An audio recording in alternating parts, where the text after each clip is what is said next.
Shalom bien-aimé dans le Seigneur, notre méditation du jour s'intitule « Dieu est là, soyez avec lui », première partie. Nous tirons notre texte dans Genèse chapitre 39, le verset 2, qui nous dit ceci. « L'Éternel fut avec lui, et la prospérité l'accompagna. Il habitait dans la maison de son maître, l'Égyptien. » Alléluia. Être avec Dieu est l'une de nos plus grandes responsabilités en tant que chrétiens. L'important dans la vie n'est pas que Dieu soit avec vous, mais que vous soyez avec Dieu.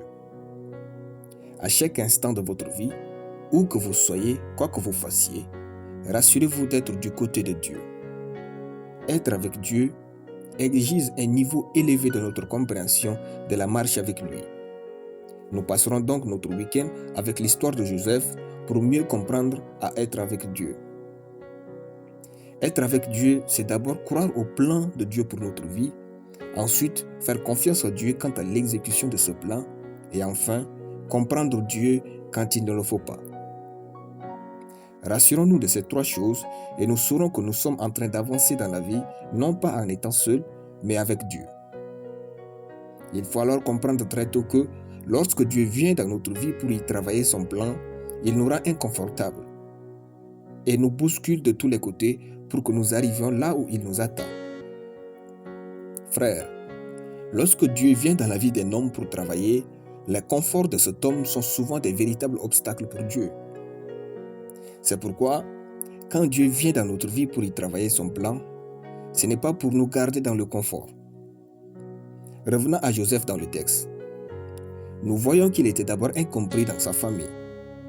Orphelin de mère, plein de tristesse, haï par ses frères, kidnappé par ses frères, indéfendu par ses aînés, dépouillé et jeté dans un trou, vendu par ses frères comme esclave, alors que ses yeux les suppliaient de l'emmener par rien. Ensuite, transporté en Égypte comme esclave, séparé de son père et de ses frères chéris, Joseph fut exposé à la vente sur un marché d'esclaves comme marchandise. Maintenant, comme s'il avait été une bête de somme ou un captif de guerre, il fut une seconde fois acheté pour de l'argent. Ayant vécu une série de situations inconfortables, Joseph aurait pu déprimer et finir dans l'hôpital psychiatrique. Mais non. Joseph croyait en Dieu et il lui faisait confiance. Pour Dieu, votre destination vaut plus que votre position actuelle. Votre destination est plus importante que le pain quotidien qu'il vous donne.